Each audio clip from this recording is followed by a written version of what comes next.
അധികാരി വർഗമേ നീ ചരിത്രത്തിൻ്റെ ഇതളുകളൊന്നു മറിച്ചു നോക്കൂ.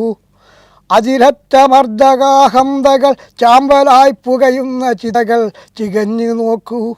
അത് കാൺകിലെങ്കിലും നിന്റെ നെറികെട്ട കുടിലതന്ത്രങ്ങൾ നിർത്തിയെങ്കിൽ, ലഹരി പിടിച്ചു സമനില തെറ്റിയ തലയിൽ കൊടുങ്കാറ്റടങ്ങിയെങ്കിൽ.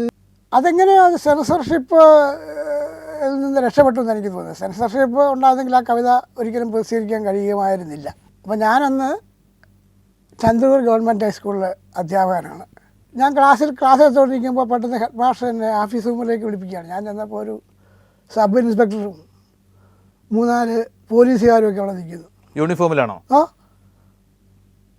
ഞാൻ നമുക്ക് യാതൊരു പ്രതീക്ഷയില്ല.